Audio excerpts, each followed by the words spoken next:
So it's an event, it hurts, it's hard, I have to go through it, but I still get to be happy when I do that. So I just take it as like, okay, what's possible here?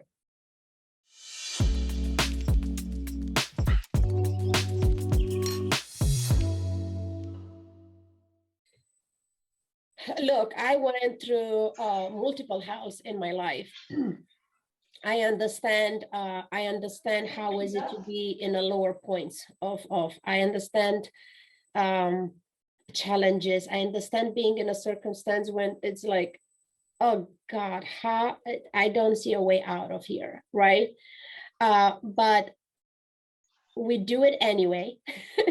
We get to the point where like unstoppable feels very right to me right now. There is nothing or anybody that could stop me from do what I want to do. Here I am, is like I'm traveling to New Zealand, I'm in quarantine, right? So I'm in a hotel room. I still have 2 more days of quarantine. If you will contact me a couple years ago, no longer than a couple years ago, and ask for this interview, the circumstances that are here will be enough reason for me to say, no, I can't do it. I'm in quarantine. It's not a good lighting. I don't have pretty clothes. I don't have enough makeup, like all the things that nobody cares. But today I'm like, yeah, okay, what time? We figure out the time, and here we are. The lighting is terrible. I'm in a hotel. You could see my bed. Doesn't matter. The conversation is what matters. What I want to make it clear is that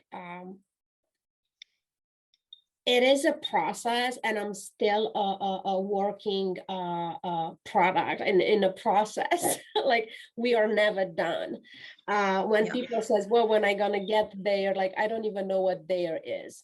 Like I'm here today. This is what's happening today. I have no freaking clue what's gonna happen tomorrow. Now, use and I want to address those because this might help somebody that need to hear this message to shift their mindset and get a new perspective of looking at things. Luck doesn't exist for me anymore. Luck is something that we learn from parents, from school, from society, for whatever, doesn't matter from who. We learn it and we believe it. And same goes with challenge. Like I'm starting my book saying I fired the word challenge out of my vocabulary. I don't believe in challenges anymore.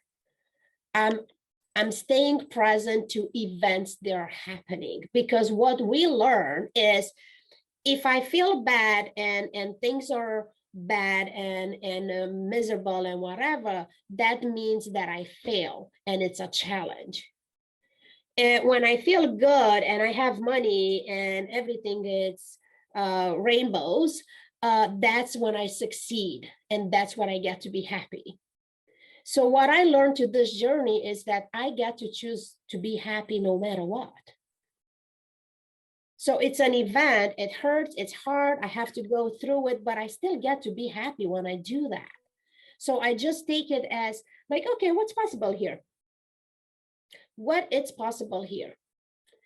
And when the reason that I end up being homeless is like I make a choice. I choose to leave an abusive husband. I choose to pick up my kid and leave. So it's not that I choose to be without a home. I choose to not be in that situation anymore. So I was open to whatever's coming next. I'm going to be celebrating. But I need to get out of here before somebody gets really hurt, because now my life and my kid life is in danger. So it doesn't matter what's next. All I know is that I cannot be here anymore. So then when I end up in that women's shelter, and it was, I don't know how it is now, but it was an emergency women's shelter, right? So you stay there for a day or two until they figure out where to send you, how to help you. That was our home for 5 months. They couldn't figure out how to help us because I barely speak any English at that point. All our IDs were expired.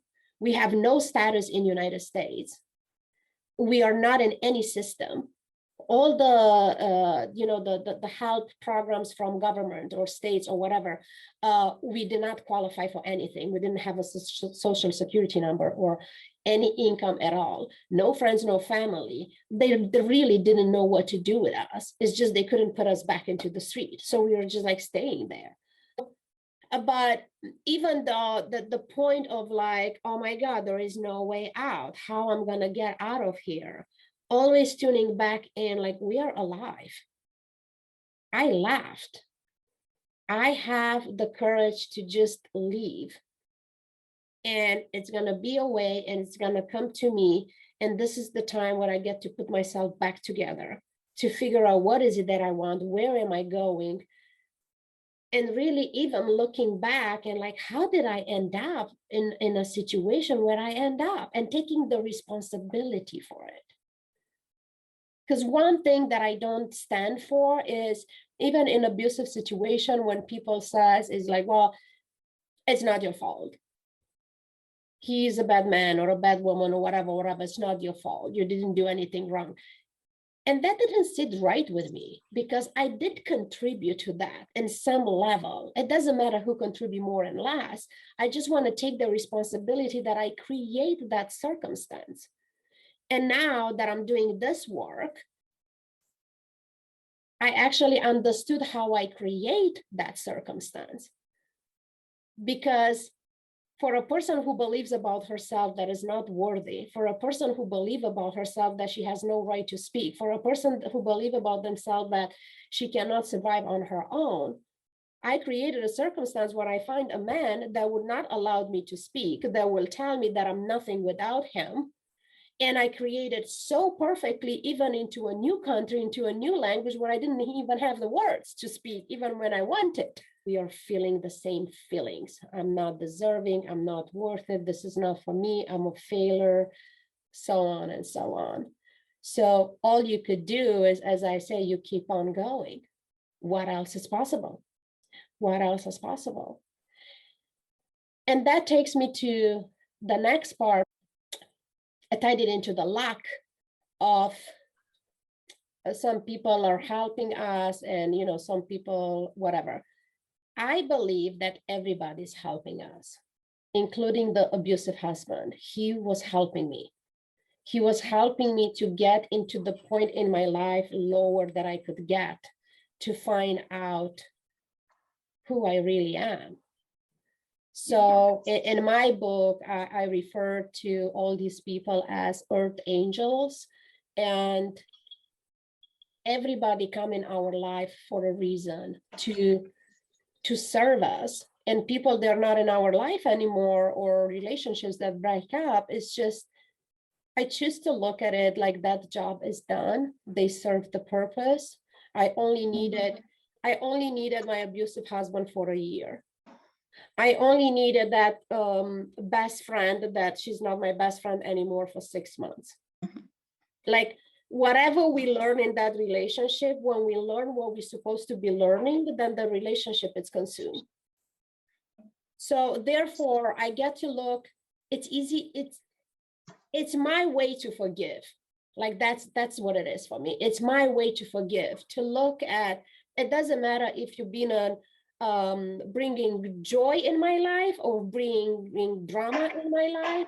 I get to forgive you both equally, because it's what did I learn from that, and be grateful for it.